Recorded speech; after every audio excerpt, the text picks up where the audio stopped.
আসসালামু আলাইকুম দর্শক, দেখেন ঘটনা কোথায় যে গড়াচ্ছে। লালমনিরহাটের পাটগ্রামে থানায় হামলা চালিয়ে ভ্রাম্যমাণ আদালতে সাজাপ্রাপ্ত দুই আসামিকে বিএনপি নেতাকর্মীরা যে ছাড়িয়ে আনলো বা ছিনিয়ে আনলো, তার পরিপ্রেক্ষিতে জামাতের প্রধান কি বলছেন? জামাতের প্রধান বা আমির শফিকুর রহমান তিনি বলছেন, এই পরিস্থিতিতে নির্বাচন কিসের, কি নির্বাচন হবে? এই জন্য আগে নির্বাচনের পরিবেশ অবশ্যই তৈরি করতে হবে। গুরুত্বপূর্ণ কথা, কিন্তু ফেলে দেওয়ার মতো না। এখানে এনসিপিও কিন্তু তাই বলছে, জামাতও কিন্তু বলছে বলছে যে নির্বাচনের তো লেভেল প্লেইং ফিল্ড নেই। এটা সম্ভবত ডক্টর মোহাম্মদ ইউনূসও অনুভব করেন। সমস্ত জায়গায় প্রশাসন এবং পুলিশ তারা মনে করছে যে বিএনপি তো ক্ষমতায় আসছে, সুতরাং তারা এখন ওই আগে ভিতরে যাই থাকুক না কারণ সবাই বিএনপি।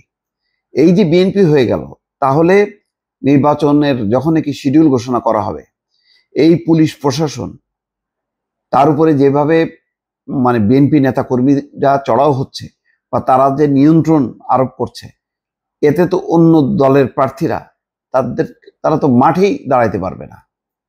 সেই শঙ্কা কিন্তু ব্যক্ত করলেন ডাক্তার শফিকুর রহমান। সেই জন্য আমি বারবার বলছি যে এই ঘটনাগুলো কিন্তু কাল হয়ে দাঁড়াবে। এই অসংখ্য ঘটনা নজির সামনে এনে তখন জামাত ফোকাস করার চেষ্টা করবে যে প্রশাসন পুলিশ নিরপেক্ষ না, তাদের উপরে বিএনপি প্রচন্ড নিয়ন্ত্রণ। এই অবস্থায় আমরা মনে করি না যে নির্বাচনে লেভেল প্লেইং ফিল্ড আছে, ফলে এই নির্বাচন হইতে পারে না। নির্বাচনটা হইতে গেলে অবশ্যই লেভেল প্লেইং ফিল্ড করতে হবে। তাহলে এই যে কথাটা বলার সুযোগটা, এই সুযোগটা তৈরি করে দিচ্ছে কারা? দিচ্ছে তৃণমূলের বিএনপির নেতাকর্মীরা। তারা এই যে অঘটন ঘটাচ্ছে, তারা যে চাপ তৈরি করতেছে, এটা এনসিপি করুক জামাত করুক সমস্যা নেই, বিএনপি করলে কিন্তু সমস্যা হয়ে যাচ্ছে। কারণ বিএনপি বড় দল, তখন বিএনপির দিকে সবাই আঙুল তুলবে, বলবে যে এই যে দেখেন থানার মধ্যে হামলা চালায় তারা সাজাপ্রাপ্ত আসামিকে উদ্ধার করে, তারপরে পাশে হাতীবান্ধা থানা থেকে উদ্ধার করার জন্য তারা রওনা হয়েছে, সেই থানা ঘেরাও করছে। কিন্তু নজিরবিহীন ঘটনা। এইগুলির ব্যাপারে আমি এখনো বলছি সময় আছে, দ্রুত বেগে এমন নির্দেশনা দেয়া পুলিশকে বিএনপির পক্ষ থেকে। বিএনপির দরকার হয় আলাদাভাবে পুলিশ প্রশাসনের সাথে অথবা এখন যৌথ বাহিনী আছে তাদের সাথে বৈঠক করুক, বৈঠক করে পরিষ্কার বলুক যে আমরা এখন কোনো দল চিনি না, আপনারা নিয়ম মাফিক কাজ করবেন, কোনো দলের কোনো শুনবেন না। অনেকেই ব্যক্তিগতভাবে অনেকে বলে ভাই আমি বাড়ি করতেছিলাম, বাড়ির কাজটা করতে পারতেছি না, চাঁদা না দিলে হবে না। অমুক জমি ভাই, আমার জমিটা তো উদ্ধার করতে গেলাম বা আমার এতে ছিল, এখন তো বিএনপির অমুকে তারা দিচ্ছে না। এরকম অসংখ্য কমপ্লেন কিন্তু আসে ব্যক্তিগত পর্যায়ে। তো আর এইগুলি তো একেবারে দৃশ্যমান যে বড় ধরনের অপরাধ।